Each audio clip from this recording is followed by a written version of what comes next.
Guys welcome back. तो कहानी जैसे जैसे आगे बढ़ रही है, कहानी में ट्विस्ट आता जा रहा है। तो बिना किसी देरी की शुरुआत करते हैं आज की हमारी वीडियो का।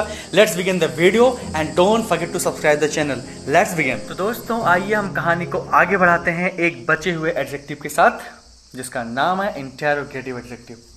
इसको गलत प्रोनाउंस किया जाता है, इंट्रोगेटिव बोलते हैं, बट इसको इंटेरो बोला जाता है। इंट्रो और इंटेरो में एक फ़र्क होता है। जब इंट्रो की बात होती है उसमें अंदर की कोई चीज़ बाहर लाई जाती है, मतलब इंट्रोडक्शन दिया जाता है। और इंटेरो जब किया जाता है, आपने मूवी देखने के दौरान आप ज़रूर देखे होंगे, उसमें इंटेरोगेशन, इंटेरोगेट जैसे वर्ड यूज़ होते हैं, पूछताछ, ठीक है। तो वो बिल्कुल इंटेरोगेटिव, ओके, बिल्कुल गलत नहीं होना चाहिए। इंट्रोगेटिव नहीं बोलेंगे, हम क्या बोलेंगे, इंटेरोगेटिव एडजेक्टिव, ओके। अब बात करते हैं इंटेरोगेटिव एडजेक्टिव की। तो इसका काम क्या होता है, टू क्वेश्चन और क्वेश्चनिंग। एडजेक्टिव ही है, याद रखिएगा कि आपको शायद मैंने प्रोनाउन में नहीं बताया था। वो इसलिए नहीं बताया था क्योंकि यहां बताने के लिए मैंने वहां नहीं बताया था, ठीक है। क्यों, आइए जानते हैं आगे। तो क्वेश्चन तो करता ही है आदमी, तो उसको हम क्या बोलते हैं भाई, विच पेन इज योर्स। अब याद रखना है, सिर्फ जितने भी आपके सामने सेंटेंस दिए गए हैं इतने ही क्वेश्चन नहीं होते। क्वेश्चन तो ढेर सारे हो सकते हैं, ठीक है, लेकिन इसमें से कुछ आपके सामने दिए जा रहे हैं। Which note, whose notebook is this, what book do you want to read, which class, which book did Raman buy, who are playing cricket, whom has he invited, whose is that car, ठीक है। और क्या है, to whom are you talking। आप इसमें एक चीज देख रहे होंगे कि कुछ WH वर्ड हैं, खुद ध्यान से देखिएगा। कुछ WH वर्ड हैं, उनके साथ में हेल्पिंग वर्ब आई है। देवियों सज्जनों ध्यान से देखिए। और कुछ WH वर्ड हैं जिनके साथ में हेल्पिंग वर्ब नहीं आई, उनके साथ में क्या आया है, नाउन है। बस यही फर्क है इंटेरोगेटिव प्रोनाउन में और इंटेरोगेटिव एडजेक्टिव में। अगर इसके बाद में हेल्पिंग वर्ब आया है, जितने भी WH वर्ड हैं, अगर इनके बाद में हेल्पिंग वर्ब आई है तो वो हो जाएगा प्रोनाउन। और अगर इनके बाद में कोई नाउन आया है तो वो हो जाएगा एडजेक्टिव, ठीक है। तो हम फिर से सेंटेंस को देख लेते हैं, कुछ सेंटेंस को। जैसे लिखा हुआ है विच पेन इज योर्स। अब विच के बाद में ये WH वर्ड है, उसके बाद में पेन आया, मतलब नाउन आया, तो इसका मतलब ये कौन सा प्रोनाउन है, ये हो गया एडजेक्टिव प्रोनाउन। ये भी एडजेक्टिव प्रोनाउन, इसके बाद में भी नाउन आया है, ये भी एडजेक्टिव प्रोनाउन। और कुछ है इसमें जैसे हु आर प्लेइंग क्रिकेट, ठीक है। हुम के बाद में दैट हेल्पिंग वर्ब आई है, और हुज इज दैट कार, ठीक है, वो कार किसकी है। तो आपको एक चीज समझ में आया कि अगर ये WH वर्ड जो है, WH वर्ड समझ रहे हैं ना, कि WH जो क्वेश्चनिंग वर्ड है, ठीक है, व्हाट, हुम, ये सारे वर्ड के बाद में अगर कोई हेल्पिंग वर्ब आती है या मेन वर्ब आता है तो वो हो जाएगा प्रोनाउन, और अगर नाउन आता है तो वो हो जाएगा एडजेक्टिव, ठीक है। आइए हम आगे बढ़ते हैं, और सिर्फ आगे ही नहीं बढ़ते हैं, हम एक फार्मूला में फॉर्म करके हम आगे बढ़ते हैं। जैसे WH वर्ड है, उसके बाद में हेल्पिंग वर्ब आया तो हो जाएगा इंटेरोगेटिव प्रोनाउन। अगर WH वर्ड के बाद में कोई नाउन आता है तो वो हो जाएगा इंटेरोगेटिव एडजेक्टिव, ठीक है। आप बिल्कुल भूलना मत, ठीक है। तो आइए कहानी को हम और शुरू करते हैं और मज़ेदार बनाते हैं और थोड़ा सा इंटरेस्टिंग बनाते हैं। कैसे करेक्ट यूसेज ऑफ एडजेक्टिव। अब अभी तक हमने पहचाना कि ये एडजेक्टिव भाई साहब कौन है, ये भाई साहब कौन है, ये बहन जी कौन है। अब हम सिर्फ पढ़ेंगे उसके करेक्ट यूजेस, ये सब हैं तो क्यों हैं, ठीक है ना। तो सबसे पहला हमारा यूज है सम एंड एनी का। याद रखना कि इन दोनों का मतलब होता है कुछ, दोनों का मतलब क्या होता है, कुछ, ठीक है, बिल्कुल कंफ्यूज ना होना। और जो लड़के इंग्लिश को हिंदी में ट्रांसलेट कर करके चीजें करेक्ट करते हैं ना, वो बहुत दूर तक डैमेज होंगे। एक चीज मेरी बात याद रखना आप लोग, ठीक है। बात कर लेंगे हम सम और एनी की। और एक चीज मैं बताऊं कि इनका यूज कैसे होता है, एट्रीब्यूटिवली होता है। और एट्रीब्यूटिव क्या होता है, इनके जस्ट बाद आपको क्या देखने को मिलेगा, नाउन मिलेगा। एट्रीब्यूटिव और प्रेडिकेटिव यूज होता है, ठीक है। तो आपको बताया जा चुका है, आप फिर से रिवाइज करिए, और आपको हो सकता है आपने रिवाइज किया हो, आपको पता हो, ठीक है। तो आइए हम आगे बढ़ते हैं। आगे बढ़ने से पहले हम कुछ सेंटेंस देखेंगे। सेंटेंस देखने के बाद हमको हमारी जो एगरनेस है, हमारी जो थोड़ी सी उत्सुकता है वो बढ़ जाती है कि सेंटेंस में क्या सही हो सकता है, इस सेंटेंस में क्या गलत हो सकता है। ठीक है, तो I have some milk, you have some money, I have some books, I have any books. Okay, you have some any pens. अब ये कुछ सेंटेंस आपके सामने लिखे गए हैं। Some mister Jha is waiting for you, is there any mister Jha waiting for me, he did not give me any और some milk, there is not some और any ink in the bottle, he did not take some and any books from the text box. ठीक है, अच्छा, ये चीज़ हमको देखने पे एक चीज़ हमको दिखता है कि कुछ में सम लगना है, कुछ में एनी लगना है, बट ये कंडीशन है। ठीक है, वो कंडीशन क्या है आइए हम देख लेते हैं। अगर हमें सम का यूज करना होगा, देवी सज्जनों को ध्यान से देखिएगा, अगर हमें यूज करना होगा सम का तो सम यूज करेंगे। अगर वो चीज़ें काउंटेबल हों तब हम सम का यूज कर देंगे, अनकाउंटेबल हो तब भी हम सम का यूज करेंगे। काउंटेबल नाउन और अनकाउंटेबल नाउन के साथ हम सम का प्रयोग करते हैं, इतना तो क्लियर होगा। ठीक है, अब वो चाहे सिंगुलर हो चाहे प्लूरल हो, बट एक चीज कंडीशन है, एक कंडीशन है, वो क्या कि उसका जो सेंस है, सेंटेंस का जो सेंस है वो पॉजिटिव सेंस में होना चाहिए। अब ये पॉजिटिव निगेटिव क्या है आइए हम दूसरा पहलू भी देख लेते हैं, तब हमको पता चलेगा। ठीक है, एनी का यूज कैसे करेंगे? काउंटेबल अनकाउंटेबल नाउन बिल्कुल सेम चीज है, सिंगुलर प्लूरल बिल्कुल सेम है, लेकिन यहीं पे इस चीज को अलग कर देता है क्या? Negative sense. मतलब कि अगर सेंटेंस हमारा पॉजिटिव सेंस ले रहा है तब हम सम लगाएंगे, अगर निगेटिव सेंस ले रहा है तब हम एनी लगाएंगे। और ये पॉजिटिव निगेटिव क्या है आइए हम सेंटेंस के माध्यम से आपको बताते हैं। ठीक है, जैसे लिखा हुआ है सी बॉट सम बुक्स। याद रखिएगा इसमें किसी प्रकार की निगेटिविटी नहीं है, उसने कुछ बुक्स खरीदी। ठीक है, तो ये हमारा सेंटेंस क्या है? बिल्कुल सकारात्मक है, इसमें कोई भी निगेटिव चीजें यूज नहीं हो रही हैं। ठीक है, तो उसने कुछ बुक खरीदी, तो इसलिए हम यहां पे क्या लगा देंगे? Some. She did not buy any books. याद रखना अब इसमें चीजें निगेटिव होने लगी हैं। ठीक है, she did not buy any books. अब हम यहां पे सम नहीं लगा के हम क्या लगाएंगे? एनी लगाएंगे। ठीक है, आगे का क्या है? Neha saw some student who are being punished. Neha ने कुछ ऐसे बच्चों को देखा जो पनिश किए जा रहे हैं। ठीक है ना, अब ये भी पॉजिटिव सेंस में, मतलब वो कोई चीज देख रही है। ठीक है, लेकिन दूसरे सेंटेंस में क्या हो जाता है? Neha did not see any student who are being punished. Neha ने ऐसे किसी भी स्टूडेंट को नहीं देखा जो पनिश किया जा रहा हो। ठीक है, तब अब चीजें थोड़ी थोड़ी आपके दिमाग में सेट हो रही होंगी कि जहां पॉजिटिव सेंस लेगा वहां पे लगेगा शम, जहां पे निगेटिव सेंस लेगा वहां पे लेगा एनी। ठीक है, तो आइए हम ऊपर के जो सेंटेंस दिए गए थे उसको हम करेक्ट करते हैं। आइए देख लेते हैं। I have some milk. याद रखिएगा सम के साथ में हमको क्या लगाना है? या तो काउंटेबल लगाना है या तो अनकाउंटेबल लगाना है। ठीक है, तो मिल्क क्या हो गया? अनकाउंटेबल है।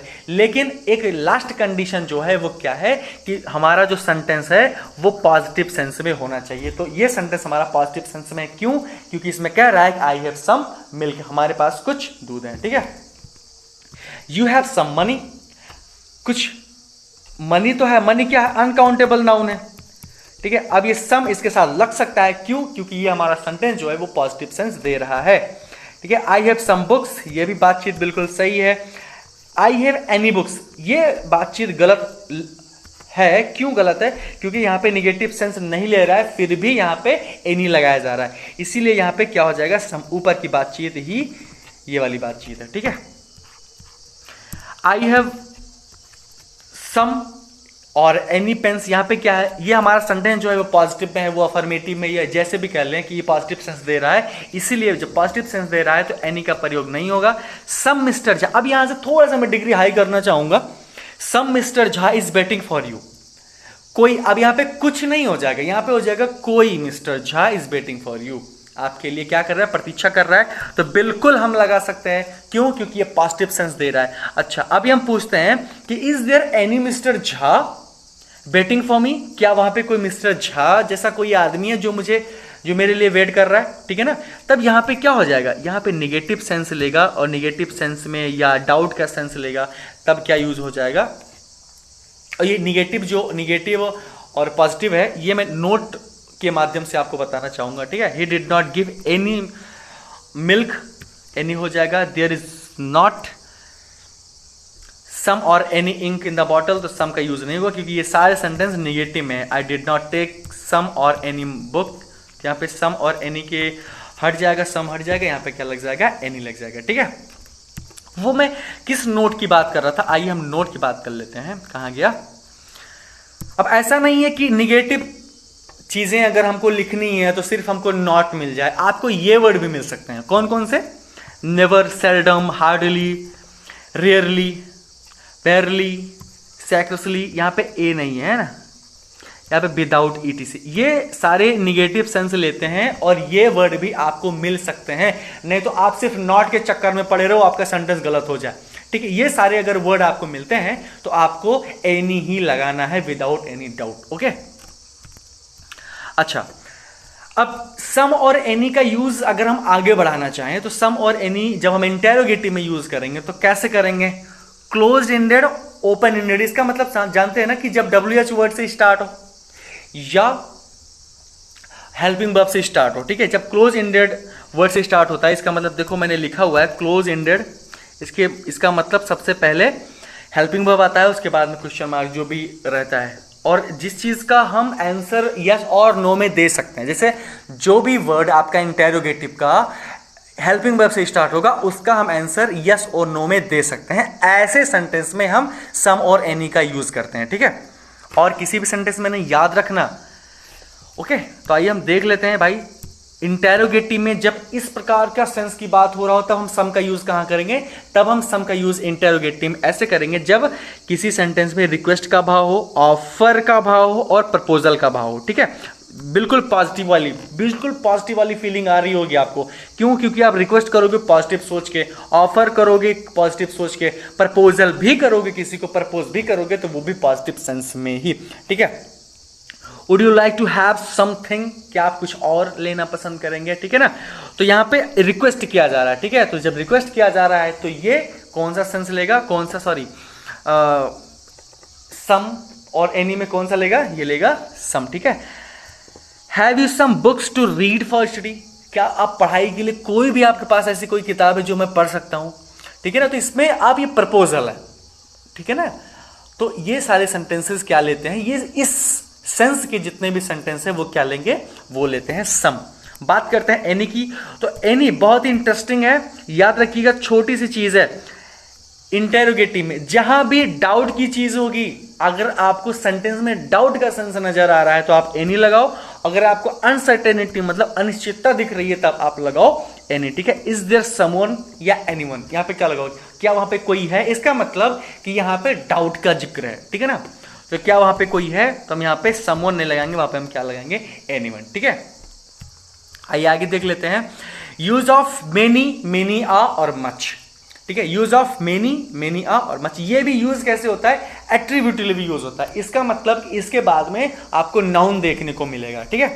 कैसे, आइए हम देख लेते हैं। मेनी का यूज हम तभी करते हैं जब हमारा नाउन प्लूरल काउंटेबल नाउन हो, और हम मेनी आ का प्रयोग तभी करते हैं जब सिंगुलर काउंटेबल नाउन हो, और मच का प्रयोग तब करते हैं जब अनकाउंटेबल नाउन हो। ये क्या हो गया भाई, मैं फिर से बात करता हूं, ये तो बड़ा कंफ्यूजन है, ठीक है। मेनी का यूज कब करते हैं हम, जब प्लूरल काउंटेबल नाउन हो। याद रखिएगा, हर एक चीज को बारीकी से समझिए। मेनी का यूज कब होगा, जब प्लूरल काउंटेबल नाउन होगा, और मेनी आ का यूज कब होगा, जब यूज होगा सिंगुलर काउंटेबल नाउन, ठीक है। और मच का प्रयोग कब होगा, जब होगा अनकाउंटेबल नाउन। अगर चीजें समझ में आ गई हो तो आइए हम जिक्र कर लेते हैं थोड़े से सेंटेंसेस का। आइए, अब यहां पे क्या यूज होना है, मेनी, मच, मेनी और मेनी आ।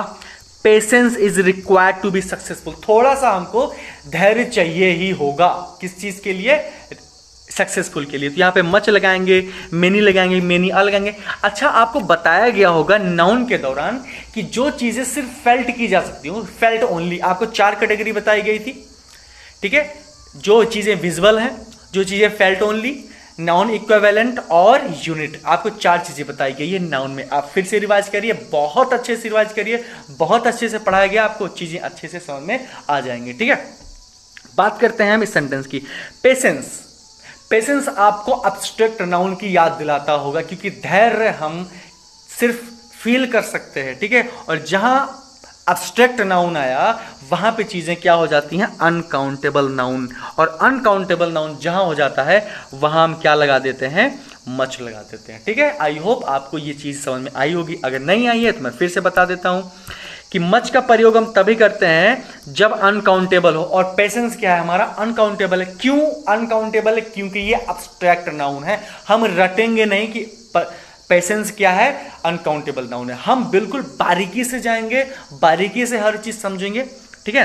दूसरा क्या है, ही हैज मच मेनी, ये सारे तीनों हैं, एंड मच हॉर्सेस ही। अच्छा यहाँ पे 2 बार आया है, 2 बार हमको यूज करना है। मच मेनी, अच्छा मनी, यहाँ पे मनी है, मच मेनी मनी। अच्छा मनी क्या है, मनी भी अनकाउंटेबल नाउन है, ठीक है। अनकाउंटेबल नाउन के साथ क्या लगता है, मच लगता है। और हॉर्सेस हम गिन सकते हैं, इसका मतलब हम मच नहीं लगाएंगे, हम यहाँ पे लगा देंगे मेनी। एक सेकंड में फिर से दिखाता हूँ आपको, सेंटेंस थोड़ा सा कंफ्यूज हो गया। इन दोनों में और इन दोनों में आपको सिलेक्ट करना है कि कौन सी चीज आपको भरनी है। मनी क्या है, मनी अनकाउंटेबल नाउन है, इसीलिए हम इसके साथ लगाएंगे मच। और हॉर्सेस क्या है, हॉर्सेस है काउंटेबल नाउन, हम इसके साथ लगाएंगे मेनी, ठीक है। चीजें आपको समझ में आ रही होंगी। अब यहां पे मेनी लगेगा कि मेनी आ लगेगा, क्या लगेगा आप बताइए हमको। अच्छा यहाँ पे ध्यान से देखिए कि जो स्टूडेंट है ये स्टूडेंट्स नहीं है, ये स्टूडेंट है, इसलिए यहाँ पे मेनी तो पक्का नहीं लगेगा, क्योंकि मेनी के बाद में चीजें क्या आती हैं, आती हैं प्लूरल काउंटेबल नाउन, ठीक है। तो इसके साथ में क्या लग जाएगा, मेनी आ के बाद में लग जाएगा स्टूडेंट। अगर हमको मेनी लगाना है तो हमको इसमें यस बढ़ाना पड़ेगा, स्टूडेंट्स करना पड़ेगा, ठीक है। आगे देखते हैं भाई, निकिता डिमांडेड मच और many rupees for her journey. अब ये बताइए कि पैसे जो हैं वो गिने जा सकते हैं, रुपीज की बात हो रही है तो भाई पैसे गिने जा सकते हैं, क्योंकि यहाँ पे हम क्या लगा देंगे, मेनी रुपीज नहीं लगाएंगे भाई। अगर यहाँ पे बिल्कुल क्लियर कर दे कि इतने पैसे, तब तो कुछ लगा सकते हैं भाई, तब तो चीजें डेफिनेट हो जाएंगी। बिल्कुल रुपए गिने नहीं जा सकते हैं, हम क्या लगाएंगे, यहाँ पे मच लगाएंगे। और हर जर्नी या डियर जर्नी के स्थान पर हम क्या लगाएंगे, हम लगाएंगे हर, ठीक है। ओके, तो आप चीज़ों को कंटिन्यू रिवाइज करते रहिएगा। तो आज की वीडियो में बस इतना ही।